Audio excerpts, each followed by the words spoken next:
Ayan, nung langis at saka ang dumi na nga ng oven ko, oo. Kaya today naisipan ko naman siyang linisin. Sa wakas nga ay tayo'y makakapag-transition na ng from this to this. Oo, nakakatuwa. Sobrang satisfying talagang maglinis. Kaya tara, samahan niyo akong linisin yung oven ko. Eto yan, oh, ayan. Kita nyo naman, yung salamin pa lang yan, ang labo na, tapos may mga stain, may matitigas. So, normal yan kapag ka ginagamit talaga yung oven. May ginagamit na talaga akong panlinis ng oven. Simula nung bumili ako ng Unox Ariana sa Blizzard, ay binigyan nila ako nitong free na panglinis. Ang title niyang panglinis na yan ay spray and rinse. Sa Blizzard lang yan nabibili. So, ang ginawa ko, inisprayan ko lang yan lahat. Lahat nung kita ko talagang matitiim, ang dumi, tsaka malalangis, inisprayan ko siya. Wag lang yung loob, oo. Kailangan ko pala mag-grocery, so hayaan na muna natin siyang ibabad dyan. Pagbalik ko, tsaka natin siya i-scrub ng dishwashing liquid naman.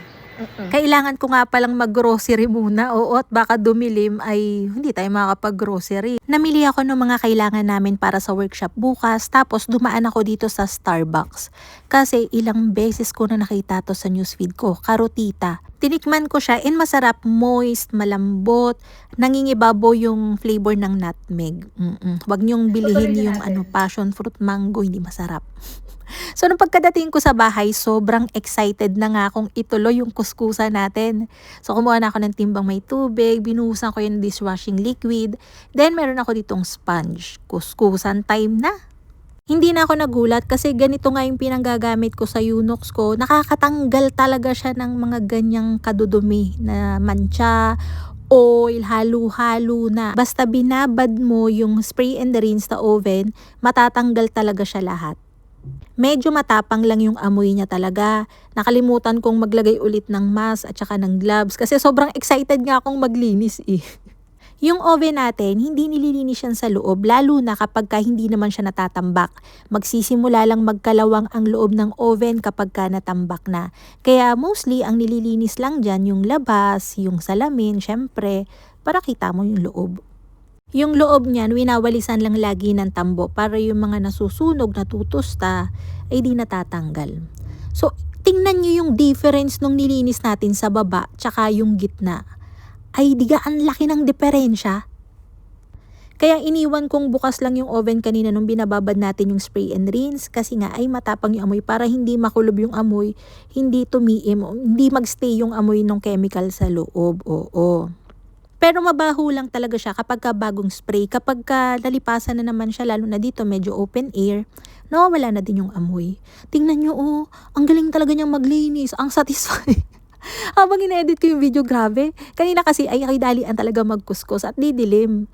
Pero nung nakita ko to habang ini-edit ko yung video, ay sabi ko, satisfying pala nun, grabe. Ang galing talaga nitong panglinis kasi nagbumukha talaga siyang bago. Makikita nyo mamaya.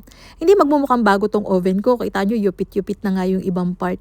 Pero yung metal ba niya, ang kintab talaga. Pati yung salamin. Sa mga nagtatanong, ang tawag dito sa oven na to, sa mga hindi pa nakakaalam, ay deck oven. So, wala yung fan. Meron yung fan yung nagbubuga ng apoy sa loob. Pero yung hindi siya katulad ng convection. Natatawa ko dito. Tignan nyo yung pinanlinisan natin na timba, pati yung kape ko magkakulay na. Anyways, sa mga nagtatanong kung saan to pwedeng mabili, meron ang Blizzard din. Pwede kayong pumunta doon sa showroom nila para makita nyo and matest nyo yung mga deck oven doon. Etong akin, nabili ko lang to, second hand kasi sa tao.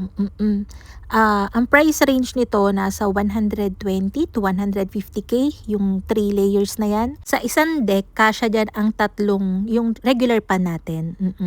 Kita nyo, banlawan time na. Kaya pagka nasira to, tumatawag ako ng mekaniko ko.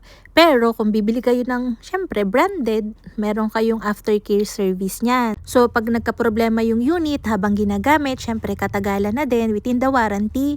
And meron pa yan meron pa yung mga service. Ay di, meron kayong matatawagan na mas madali. Meron na kagad gagawa. Minsan kasi, mahirap ding humanap ng magaling and mapagkakatiwalaan na mekaniko. So, try nyo mag-inquire sa Blizzard. Doon ako bumibili ng mga gamit ko ngayon, lalo na pag may budget ako pang brand new. So, ayan. Binabanlawan na natin to. Mga nasa 2 beses hanggang 3 beses ko itong binabanlawan. Hanggang sa yung tubig ko ay hindi na ganun kaitim. Hindi na siya bumubula, wala nang amoy. So, okay na yon. Kita nyo, di ba? tingnan niyo yung metal niya, 'di ba ang kintab, ang oo, alam niyo nung unang ginamit ko 'tong spray and rinse dun sa Unox oven, ayan nung namangha talaga ako, sinasabi ko sa inyo. Nakita niyo yung gitna na yan, mas maitim siya compare dun sa dalawang layer natin, sa dalawang deck. Kasi dito, ito nga yung abot ko, ito lagi yung ginagamit ko.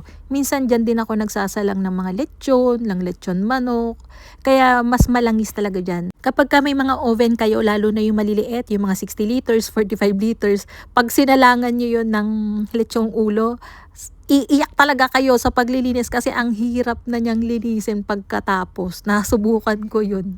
So, ayan, tingnan niyo yung salamin, diga. Ayan, linaw na. Sinasabi ko sa inyo. Ang nakakatuwa talaga, oo. Yan. So, mga nakatatlong banlaw ako niya. Nakikita niyo yung tubig pag ganyan na. Ay, ayos-ayos na yan. Lately, na-enjoy ko yung mga ganitong content ha. Kasi nakakapag-content na ako. Nakakapaglinis pa. So, suggest kayo kung ano yung gusto nyong sunod na linisin. Wala akong maisip sa ngayon pa. Pero, magkakaroon tayo ng lilinisin. So, ayan, nakikita niyo yung pagkakaiba simula kanina. Nangulubot na nga yung kamay ko, pero umabot lang ako ng mga nasa 30 minutes yung pagkukuskus natin. So, ito yung ginamit natin, spray and rinse.